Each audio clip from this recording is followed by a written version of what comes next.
Каждый раз наши домашние животные вытворяют что-то нелепое и смешное. И бывает так, что нам удается заснять эти приколюхи на видео. Сегодня я покажу вам все самые отборные моменты с участием наших домашних животных.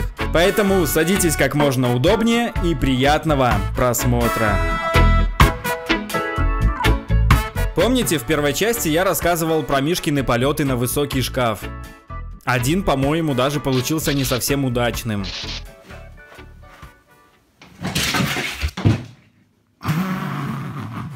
Ну и вот, чтобы в будущем предостеречь кота от неудачных падений, мы забили крышу шкафа всяким барахлом, и теперь Аэромишка не может прыгать наверх. Вы думаете, что я вас не переиграю? Что я вас не уничтожу? Я вас уничтожу.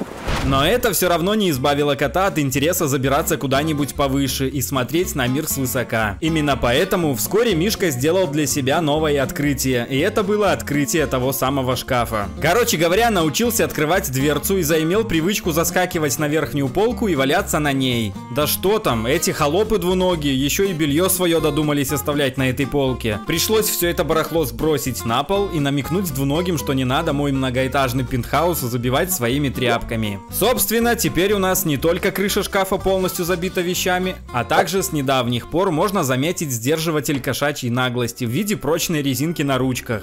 Теперь Мишка в шкаф не пройдет. И не то чтобы нам жалко или что-то еще. Просто не прикольно брать из шкафа чистую вещь, из которой торчат заросли Мишкиной шерсти.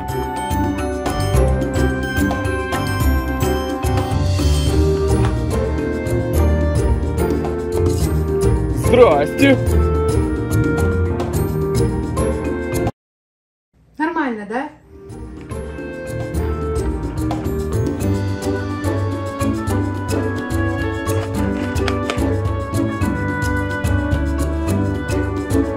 После того, как шкаф полностью прикрыли, Мишка пробовал спать на гладильной доске. Но пару раз чуть не свалился с нее, и в итоге его интерес к этому месту полностью остыл. В плане выбора мест для сна наш Мишка вообще странный парень, и однажды он нас реально удивил. В квартире есть высокая многоэтажная когтеточка, еще одна поменьше в спальне, лежанки, домик, один диван, второй диван, большая кровать и даже стулья. Но наш кот, похоже, считает все перечисленное полной ерундой, потому что Мишка выбрал поводок босса.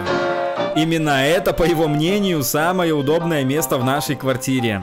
Я уже представляю, как в следующий раз буду говорить гостям. Вы, конечно, можете упасть на этот 3,5-метровый диван, но наш кот порекомендовал бы поставить лайк под этим видео. Затем настал тот день, когда мы снова потеряли Мишку. На звуки корма не бежит, на зов не реагирует. Неужели и правда пропал? Зная прошлые истории, первым делом мы посмотрели на шкафу и внутри. Ведь вдруг он все же нашел лазейку, но там его не было. И тогда мы снова стали искать кота по всей квартире.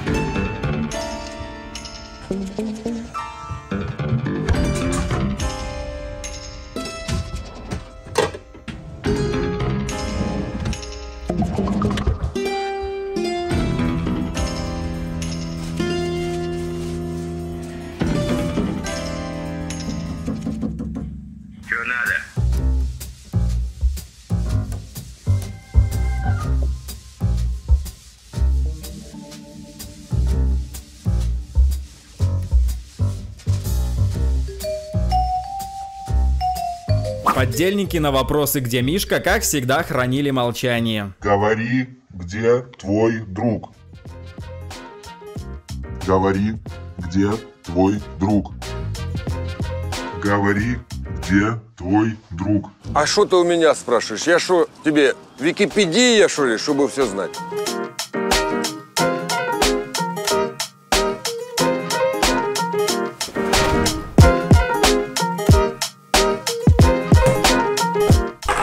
Этот мне точно все скажет. Заходи.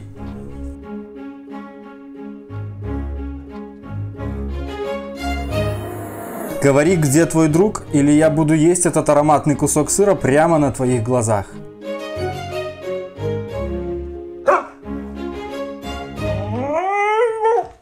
Что? Я не понимаю твой язык. Говори по-русски.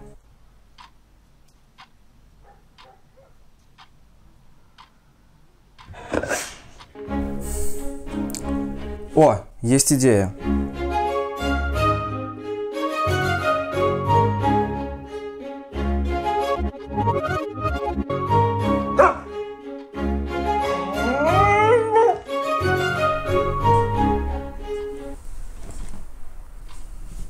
А ты молодец.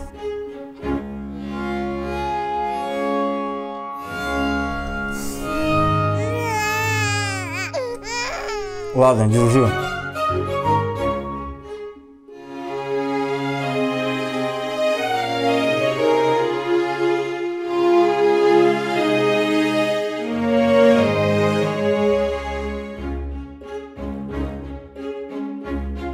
Мишка. Так вот оно что. Оказывается, все это время Мишка спал на холодильнике. И, похоже, специально не подавал вида, чтобы и это место у него не забрали. Но в случае с холодильником мы, наоборот, решили пойти ему навстречу. Котам нравится сидеть высоко. Так они чувствуют себя безопаснее. К тому же это просто шикарное место для отдыха с видом на улицу. Я его понимаю, потому что если бы я был Мишкой, я бы вообще затащил туда все свои вещи и слезал только чтобы поесть и на обратном пути надавать кому-нибудь по башке.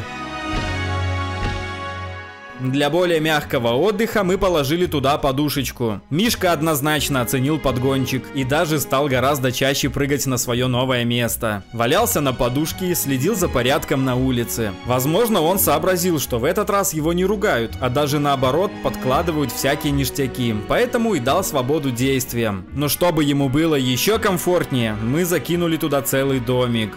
Все равно в нем уже давно никто не спит, а Мишке он как раз пригодился.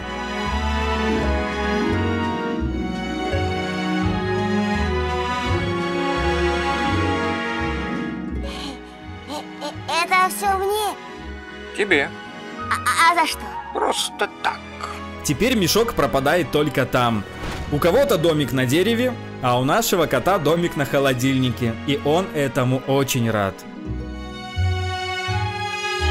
И все бы ничего, но про это райское место узнал его друг Кузя. Кузяблик вообще парень неповоротливый, и запрыгнуть на холодильник он вряд ли сможет. Это мы так думали. Интерес узнать, где же пропадает его друг Мишка, взял свое. И Кузе каким-то образом все же удалось запрыгнуть на холодос. Вот только обратно никак, боится, пришлось снимать.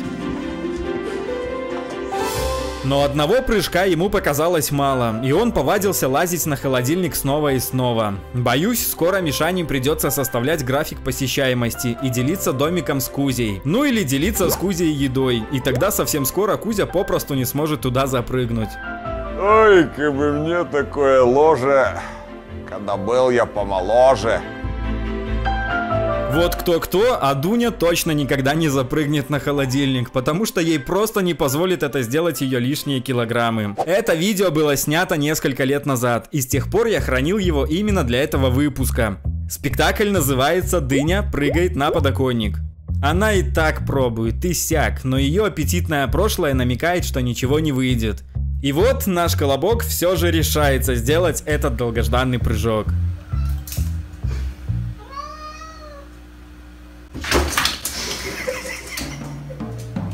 Как хорошо, что я тогда включил камеру. А вы еще спрашиваете, почему я ее дыней называю. Да это уже даже не дыня, это уже глобус с лапами. Многие думают, что мы ее перекармливаем, и поэтому она такая пухлая. Но на самом деле это не так. Насильно никто никого не кормит, а сама она ест, уж поверьте, совсем немного. Просто Дуня уже взрослая, ей 6 лет, и она почти всегда спит.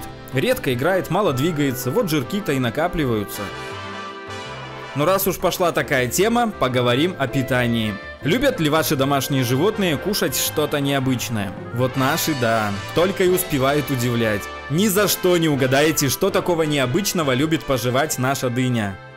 А пока вы представляете возможные варианты, я хотел бы у вас кое-что попросить. Уже совсем скоро у меня будет день рождения, и самым лучшим подарком для меня была бы ваша подписка на канал. Вот давайте в этот раз сделаем столько подписок, сколько еще не делали никогда, и это будет мой самый лучший день рождения. Давайте попробуем побить все рекорды, а я потом покажу вам скриншот, сколько новых подписчиков пришло на этот видос, и что из этого получилось. А пока возвращаемся к Дуне. Ее очень странное, необычное, но самое любимое лакомство — это, внимание, Семечки. Стоит только открыть почуху семок, эта корова уже тут как тут. Будет лезть и приставать, мол, отсыпь жменьку по-братски для старой подруги. И это у нее с детства. Конечно же, мы не даем ей семки пачками и понимаем, что это не самое полезное питание. Но коль уж наша подсолнечная королева так сильно просит, то немножко можно. Представляю, если бы у нас был свой огород, и там росли подсолнухи, они наверняка были бы все хорошенько пожеваны, а мы бы думали, что это птицы. Но это еще не все. Также Дуня очень любит сухарики. Если вы откроете пачку сухариков около нашего дома, дыня с разбегу вынесет стекло в окне и за считанные секунды окажется около вас. Вот, берем одну штучку какую-нибудь. Дунь, вкусно тебе? Вот такая странная кошка. Только послушайте, как она аппетитно хрустит сухарики.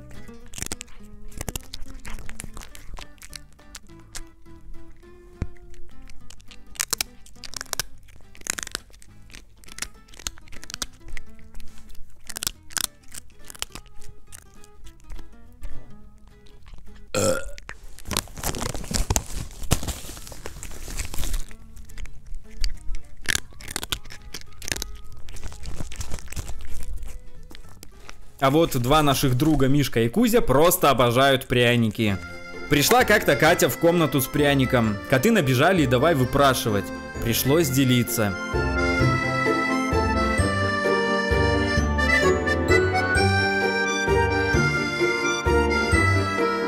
Но и это еще не все. Наши обормоты даже кукурузу точат.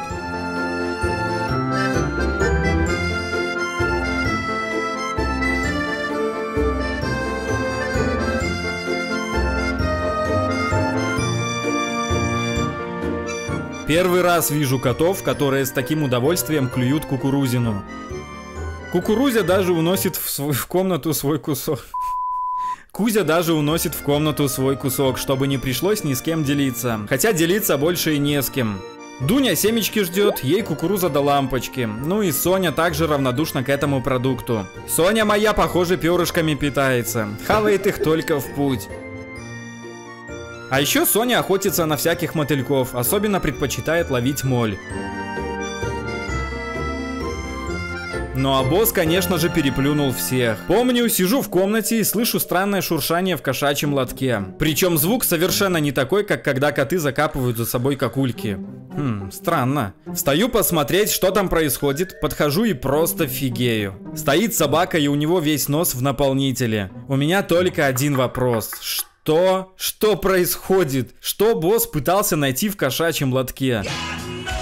Первым делом проскочила мысль, что пес просто закапывает что-то в наполнитель, как другие собаки в землю. Но в лотке ничего не было. Вообще ничего не было, кроме грязного собачьего носа и большого вопроса. История повторялась несколько раз. Собака идет прямо к лотку и пылесосит его своими ноздрями. Вот только зачем и почему? Вопросов здесь больше, чем ответов. А еще наш пес жутко боится, когда у соседей ремонт. Он приходит ко мне под стол и сидит колотится от страха.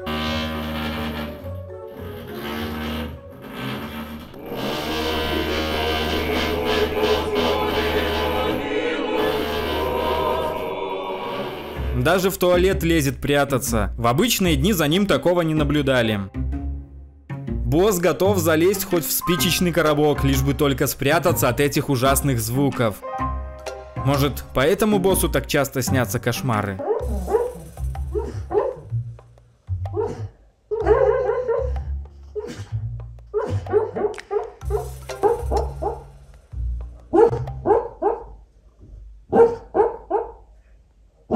Но когда все заканчивается, босс становится довольным, что этот звук наконец-то ушел и не забрал его с собой. Но самый главный бояка в нашем доме — это Мишка. Ведь только он способен увидеть в обычных вещах что-то страшное и опасное. Вот, например, на этом видео Мишка боится Катиного рюкзака. Наверное, воображение нашего фантазера увидело вместо рюкзака какого-то страшного зверя. Но любопытство у Мишки гораздо больше, чем страх. Именно поэтому его так тянет взглянуть, что же это там такое сидит. В такие моменты кот шугается от каждого звука. Просто кашляни, и Мишка уже сидит от страха на потолке. А здесь Мишку напугало что-то в районе Босиного шезлонга. Оказывается, даже друг может выглядеть устрашающе. А тут Мишку напугала еда в его же миске. О боже, ковер! Что может быть ужаснее коврика?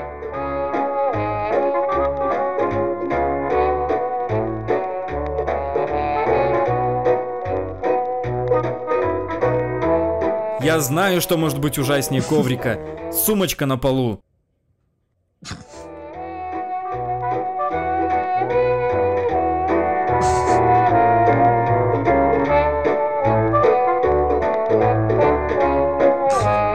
А может, мой рюкзак?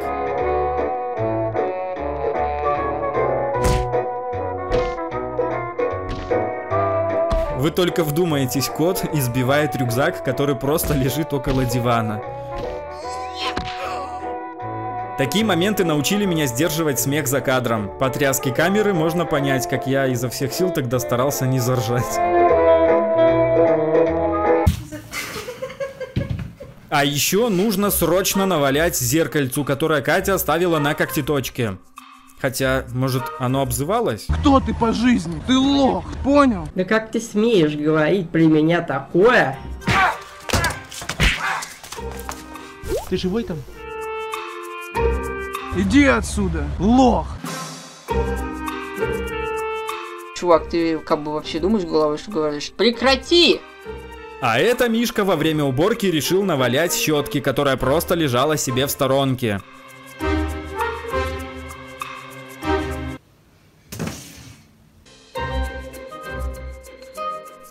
А тут Мишка боится уже собственных сухариков в собственной миске. Может, потому что их там много? Но зато Дуня сейчас все уладит. У нее с едой разговор короткий. А здесь, видимо, на столе у меня находится что-то очень страшное. Вы тоже видите там монстра?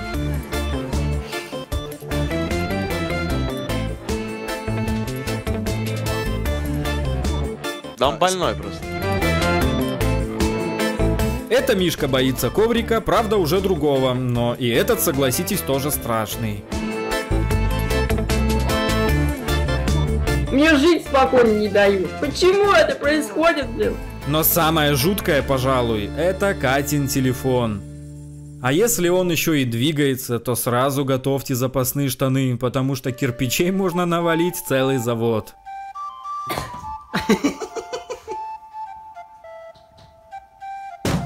Самое смелое. На этом видео мне вообще ничего не понятно. Это видео я снял еще когда у нас был Мале. Ну, то есть Феля. Ну, короче, вы поняли. Никто из котов ничего такого не видит. И только Мишка придумал себе новую страшилку, которая тихонько прячется за диваном и, видимо, хочет его съесть. Мы, кстати, потом заглянули туда, но там вообще ничего такого не было. Никаких рюкзаков, ковров, щеток и даже, боже упаси, телефонов. Вон Мале лазит там и хоть бы что, а у Мишки уже как обычно поляшком течет.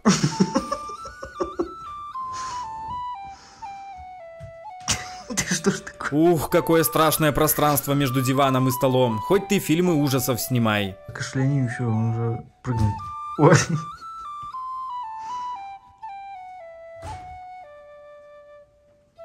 А это видео я, к сожалению, поздно начал снимать. Короче говоря, Мишка зачем-то притащил в комнату мочалку босса. Затем хорошенько ее поколотил и унес обратно. Вот и что в голове у этих котов. Но страшные предметы — это еще ерунда. Мишку пугают даже собственные друзья. Особенно его лучший друг Кузя. На этом видео Мишка просто прогуливался по своим делам. Но внезапно появился Кузя.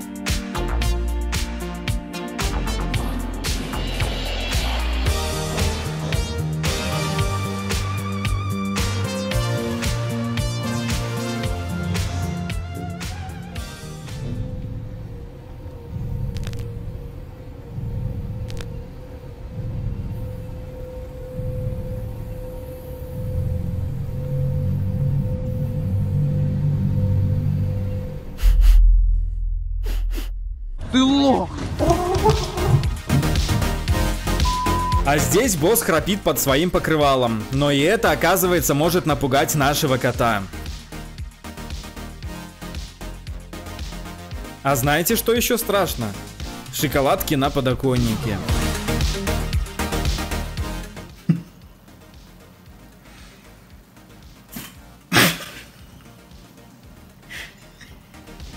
Ну, тут без комментариев. Они правда ужасно там смотрелись. Как раз поэтому мне пришлось взять себя в руки и как можно скорее их заточить, чтобы больше они никогда никого не пугали. Кстати, по внешнему виду Мишки вы, наверное, понимаете, насколько древнее это видео. Напугать Мишку может любая мелочь. Стоит только немного пошевелить ногой.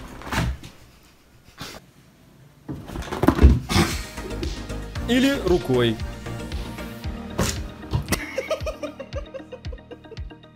А это видео меня просто убило. Снимал я как-то раз обычные игры Мишки с Соней. Типичная история. Мишка выпендривается перед Соней, Соня его гоняет, а Дыня спит в сторонке.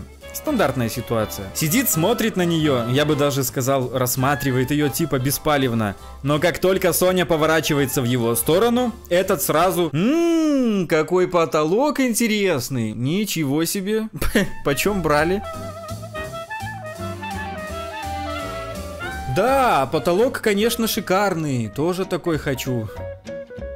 То пытается под плед залезть, видимо, чтобы незаметно подкрасться к Соне. То весь выворачивается перед ней. То зачем-то исполняет умственно отсталые припадки.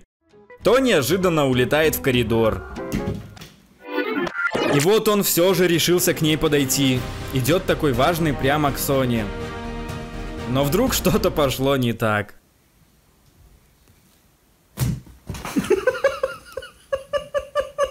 Я сам не понял, чего он там испугался, но коту будто самому стыдно стало. Хотел к девочке подкатить, но что-то как-то внезапно в штаны наделал. Короче, дрыстомишка расстроился и убежал, но буквально через минуту вернулся и снова уверенным шагом пошел по тому же маршруту прямо к ней. Видимо, чтобы в итоге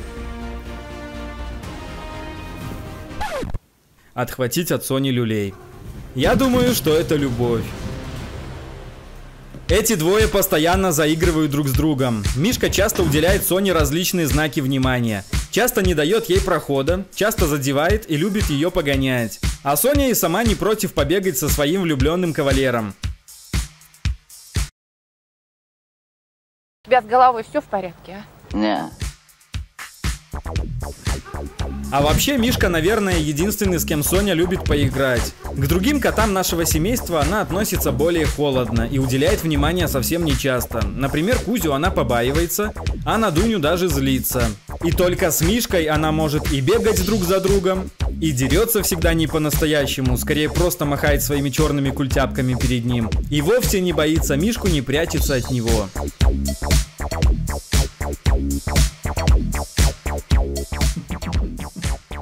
Хотя однажды Соня его конкретно разозлила. Я не знаю, что произошло, но изначально это были обычные игры. Вдруг что-то пошло не так, и Мишка не слабо так подсел на коня. Но затем я напомнил ему, что пора подостыть. Он тут же понял, что погорячился, и пошел остывать. Мишка, вот так, молодец. Иногда Соня ведет себя странно и нападает на него просто так, ни за что. Лежит мешок, никого не трогает. Это отличный повод надавать ему по щам.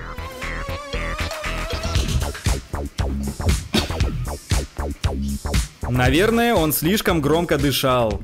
Но Мишка тоже парень не промах и решил восстановить справедливость. Стопэ, подруга, это что сейчас было? Ты про что меня нахлобучила секунду назад, а?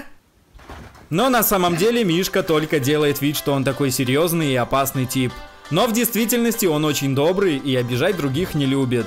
В итоге Соня ускользнула на свое кресло, а Мишка со всей злости побежал дальше топтать свой плед.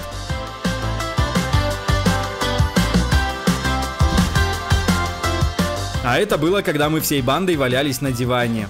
На этом видео Мишка в очередной раз пробует подкатить к своей любимой Соне. Хотя, судя по движениям, не подкатить, а подкопать. Мишка зачем-то снова пытался проникнуть под плед, на котором спала его принцесса. Я думаю, что таким образом он хочет незаметно подобраться к Соне. Ну, либо в прошлой жизни Мишок был землеройкой или экскаватором. Соня спит себе на пледике, Дуня тоже в сторонке мордаху плющит, и только Миха-копатель копошится где-то там в пледе около Сони. Хотел по-тихому подкатить, но в итоге разбудил свою пассию раньше времени. Соня, конечно же, возмущена. Что этот гопник опять себе позволяет? Я тут спала вообще-то. Ты должен был греть сквозняки надо мной. В итоге она, недолго думая, решила одной левой потушить все намерения влюбленного Казановы. Мишка опять отхватил по щам и сидел, хлопал глазами, будто провинившийся ученик в кабинете директора. А как он смотрел на нее после этого, будто еще пару минут назад готовый перевернуть ради нее весь мир, а теперь лишь тоскливо поглядывающий в ее сторону, наполненный осколками романтик. Но Мишка не сдается, и на этом видео он уже усердно демонстрирует Соне свою бицуху. Не зря качал, прыгая по шкафам и холодильникам. Но, судя по мордашке, Соня не особо рада очередному Мишкиному подкату. А еще Мишка часто ходит за ней по пятам. Здесь Соня захотела полазить по моему велику. Соня тогда болела, это еще до операции, поэтому и выглядела так не очень. Ну и вот, запрыгнула и нюхает там все подряд. Интересно ей вдруг стало, на чем это катается ее любимый хозяин. Мишка, конечно же, не давал ей покоя. Все хотел скинуть ее оттуда, чтобы в итоге занять ее место. Но у Сони с равновесием все в порядке. Мишка.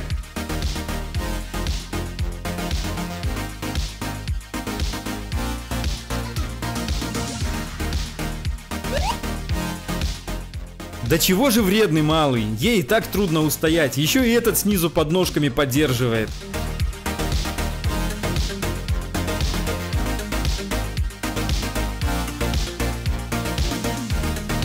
В итоге Соня походила по велосипеду, ничего не поняла и спрыгнула с моего железного коня. Но спустя некоторое время туда полез Мишка. Пацану вдруг интересно стало, что же она там делала. Дай-ка я проверю, вдруг оставила что-то для меня. А помните, как Мишка охранял Соню, когда она спала после операции? Весь вечер не отходил от нее и никого к ней не подпускал.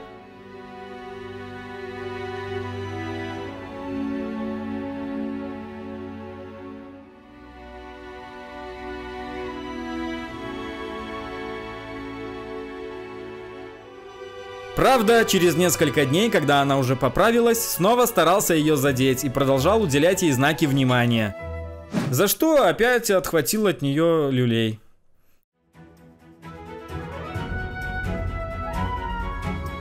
А вот еще одно видео, только я тут вообще ничего не понял.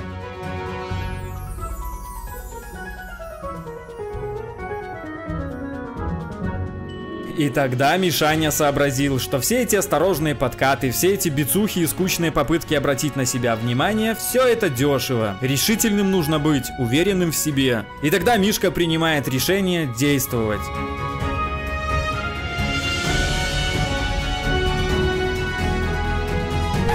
Ну, не все получается с первого раза. И тогда уверенный в себе Микот пробует еще раз. Честно признаться, я думал, сейчас Соня его на капусту покрошит. Но Мишка уже не боится получить за свои чувства. Пришел, лег около своей любимой и будь что будет. Ведь любовь сильнее. Но на мое удивление, Соня не стала прогонять влюбленного парня. Правда, все равно немного отодвинулась. Ну надо же оставаться в образе недотроги. И так они проспали вместе весь вечер. Вскоре Мишка решил проявлять настойчивость. Взял себя в лапы, подошел, обнял и все. Теперь ты моя, никому тебя не отдам. И никаких больше осторожных подкатов под пледом. Никаких мышечных представлений и никаких выпендрежей на диване перед ней. Только решительные, уверенные действия. А Соня и сама в шоке от происходящего. Немного застыла девка и даже двигаться не хочет. Но вскоре Соня пришла в себя, вспомнила, что она недотрога и стала выбираться из теплых объятий своего возлюбленного. Но теперь Мишка не сдается, и это удача. Я и сам не поверил своим глазам, когда это увидел. Соня лежит рядом с Мишкой на кресле, и у Мишки даже не оторвана башка. Чтобы рядом с Соней кто-то спал, это уже что-то нереальное. Так она еще и лапку на него положила. В итоге Соня проснулась и не может вспомнить, где она. Так, и что я тут делаю? Да еще и рядом с этим. О, все, пойду-ка я, пора мне. Это ты сейчас пытался меня остановить? Но я ухожу, слышишь? Я ушла. Ухожу, я говорю. Так ты останавливать меня будешь или нет? Совсем намеков не понимает. Ребята, видосов очень много и все в один выпуск не умещается, поэтому ждите продолжения. И давайте максимально залайкаем этот выпуск, чтобы я знал, что вам это интересно. В следующих выпусках я покажу настоящие драки наших котов. Послушаем, как храпит Соня во время сна и какая революция происходит в животе у босса после плотного хавчика. А также расскажу, как мы отучили Мишку лазить по столам, как Соня научилась играть на гитаре, ну и обязательно подложим котам огурец и проверим их реакцию. Все это и многое другое ждите в следующих выпусках. Только обязательно проверьте, подписаны ли вы на наш канал, чтобы не пропустить самое интересное.